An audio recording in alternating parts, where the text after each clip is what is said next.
I'm NichBoy and welcome to Pocket, and today, from the mind of the Stanley Parable, it's the Beginner's Guide.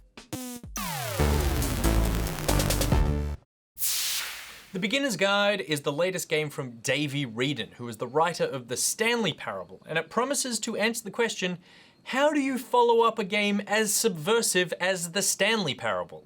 Let's find out. Hi there.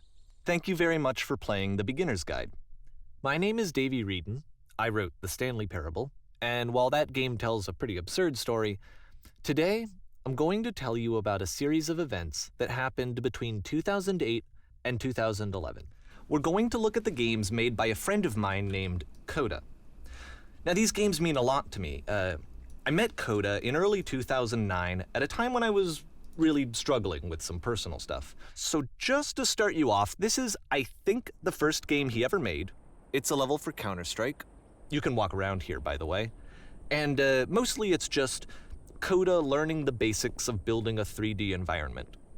But what I like is that even though he starts from the simple aesthetic of a desert town, he then scatters these colorful abstract blobs and impossible floating crates around the level. And of course, it destroys the illusion that this actually is a desert town, and instead this level becomes a kind of calling card from its creator. It's like a reminder that this video game was constructed by a real person. And it kind of makes you wonder, what was going through his head as he was building this? This is what I like about all of Koda's games. I mean, not that they're all fascinating as games, but that they are all going to give us access to their creator. I want us to see past the games themselves. I want to get to know who this human being really is. And that's exactly what we're going to do here. So, it's 2008, Koda starts making these games, and he never releases any of them. He doesn't put them onto the internet, he just makes them and then immediately abandons them, and they sit on his computer forever. And I think he really understood this image of himself as a recluse. At one point, he jokingly renamed his computer's recycling bin to Important Games Folder. So, you know, this was just how he worked. He tended to crank them out one after the other without even really pausing to try to understand what he had just made, until suddenly one day, he just stopped. And that's why I've taken this opportunity to gather all of his work together. So thanks for joining me on this. If you have a particular interpretation that I haven't mentioned here, or if you just need to get in touch, you can email me at daveywreden@gmail.com. Okay, that's about it for introduction. Let's take a look at Koda's first proper game. As each game is loading, I'll show you the date that it was completed. This first one was made in November 2008. Wow. Is Koda a real guy? I don't think so. I don't think Koda is a real person. But wow. Let's find out what else he has. Whoa! I did not expect to get a gun this quickly. This game is called Escape from Whisper, and it's one of the more generic games you'll see from Koda.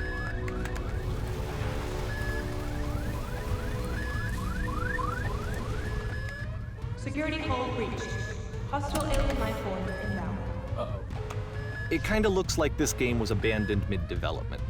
For instance, you have this gun, which you'd think would indicate that there are supposed to be monsters or enemies somewhere, but then clearly there are no enemies anywhere.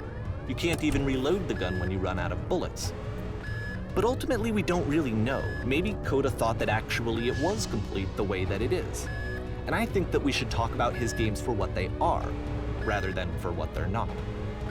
This is so weird, in like a really good way.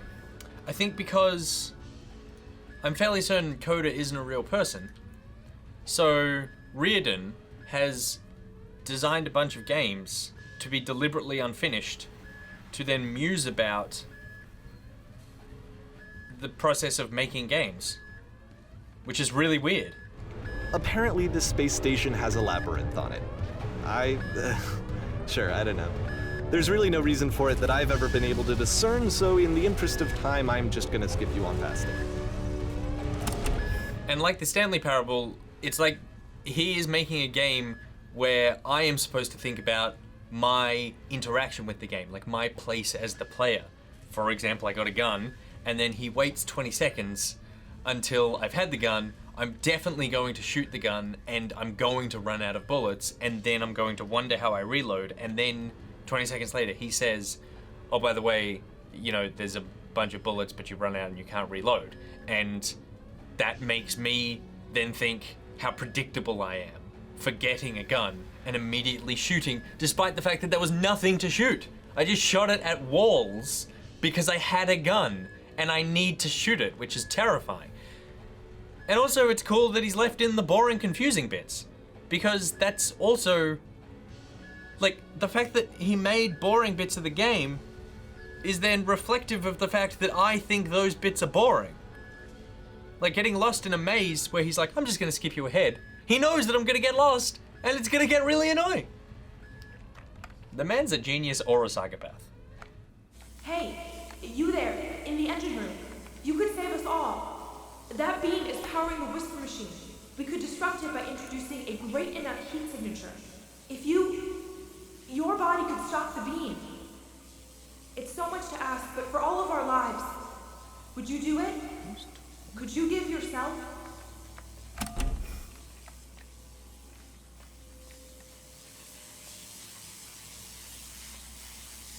Oh, he knows I'm gonna do it, because he's given me no option. I have to do it. Let me pause here for a second.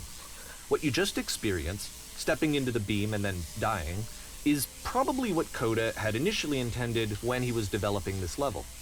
But when he first compiles and plays it, something goes wrong. There's a bug somewhere. And this is what happens instead.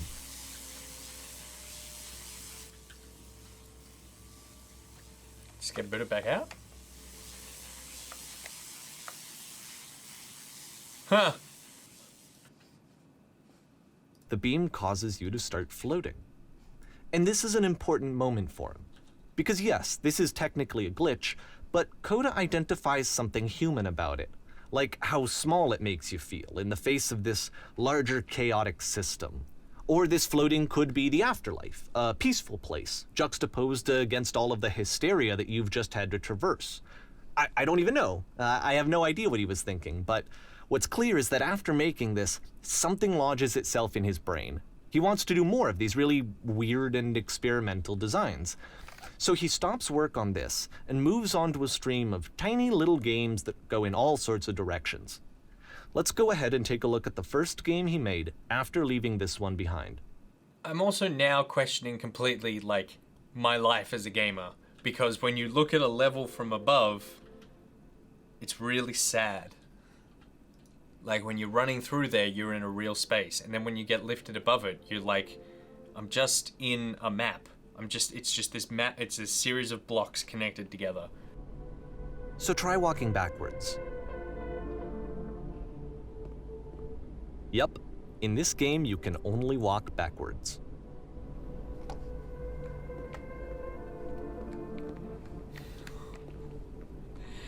I feel like Davey's really blowing his load.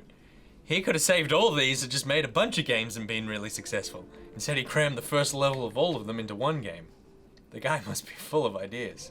So it's a short and relatively minimalist experiment combining motion and narrative. It is less advanced than the previous game, but actually it seems to be more focused, more complete. Koda's trying to give it a unique voice rather than simply basing it on a pre-existing trope. It's a short little thought, it says what it wants to say, and then it ends. Didn't need anything more than that. Which to me is why it works, because it gets out quick. Okay, next one.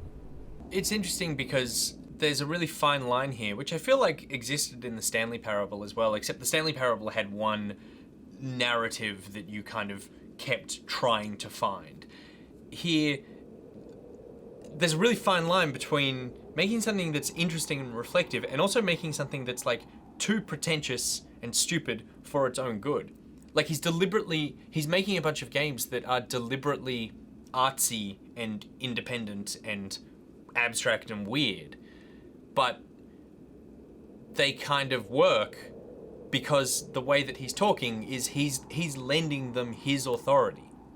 We respect him because of the last game he made, so I respect his opinion on that last level that I just played, except he also made that, so he's telling me what to think about it, and I'm going, yeah, that's That's really good analysis of that level that you created specifically for that reason. Which makes me think he's a dick.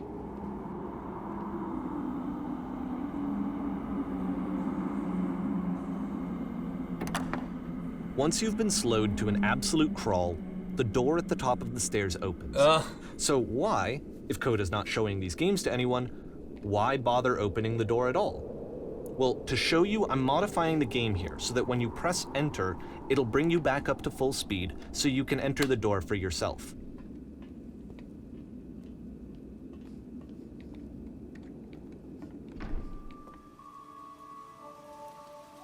Whoa. Selling your organs, you start in a small room until you realize you can just walk through the walls. A room that's warm and nice and filled with little ideas for games. Koda would often tell me that he didn't mind if people thought of him as cold or distant. He said that he knew that he was actually a vibrant and compassionate person, but that it takes time to really see that.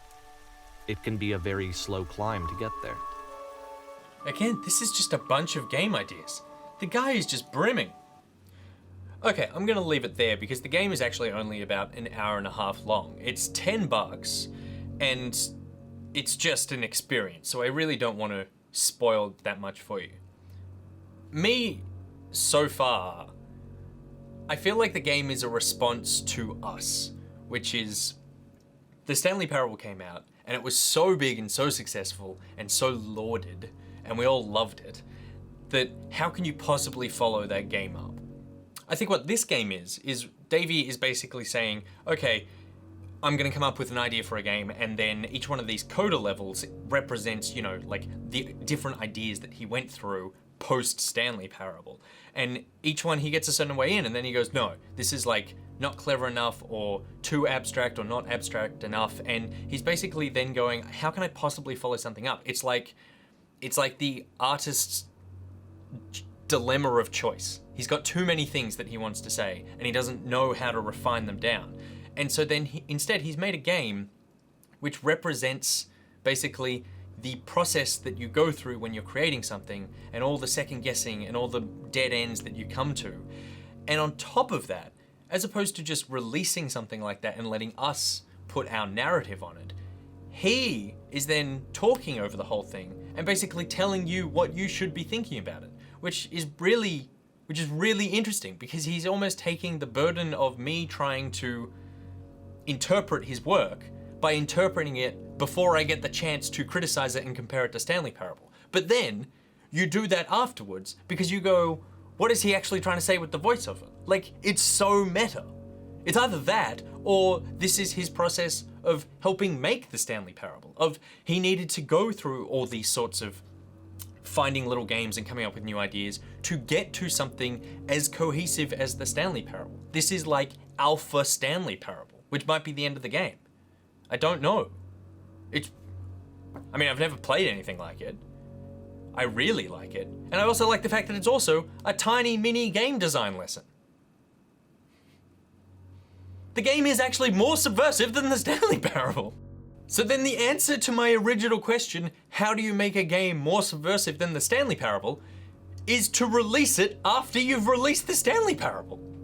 Alright, that's it for today's episode of Pocket. I thoroughly recommend checking this game out for yourself and having your own experience. But if you want to see more of it from me, let me know in the comments, and it could be one of those games that we live stream on Wednesday. But like I said, I do recommend checking it out yourself so that we can have a conversation about it as well. Alright, that's it for today's episode of Pocket by Pocket. NichBoy out.